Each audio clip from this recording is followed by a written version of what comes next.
ادھر اسلام آباد کی عدالت نے 27 یوٹیوب چینلز بلاک کرنے کا حکم دے دیا ہے۔ جوڈیشل مجسٹریٹ عباس شاہ نے یوٹیوب چینل بلاک کی درخواست پر سماعت کی۔ ایف آئی اے کی درخواست پر عدالت نے یوٹیوب چینل بلاک کرنے کا حکم دیا۔ حکم نامے میں کہا گیا ہے کہ ریاست مخالف مواد سے متعلق ایف آئی اے نے 2 جون کو انکوائری شروع کی۔ ایف آئی اے کے شواہد سے مطمئن ہے، قانون کے مطابق کارروائی کر سکتے ہیں۔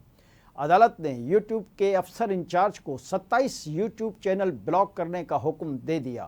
اسے پاکستان میں سوشل میڈیا کو کنٹرول کرنے کے حوالے سے ایک اہم ترین فیصلہ قرار دیا جا رہا ہے۔ جی ناظرین، دوسری جانب وفاقی وزیر داخلہ محسن نقوی نے کہا ہے کہ حوالہ ہنڈی میں ملوث بڑے بڑے لوگوں پر ہاتھ ڈالا جائے۔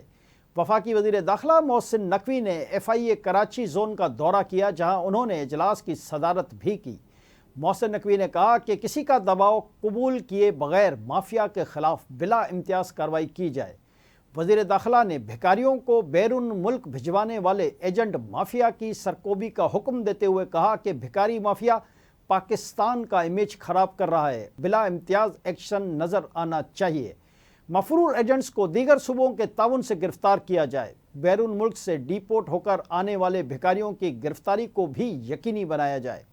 محسن نقوی نے مزید کہا کہ جعلی ادویات کا کاروبار کسی صورت برداشت نہیں۔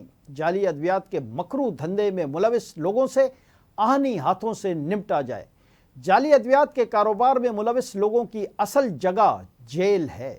وزیر داخلہ محسن نقوی نے نان کسٹم مصنوعات کے خلاف بھرپور کارروائی اور 5000 سے زائد ڈالر بیرون ملک لے جانے والے مسافروں کے خلاف بھی سخت ایکشن لینے کا حکم دیا۔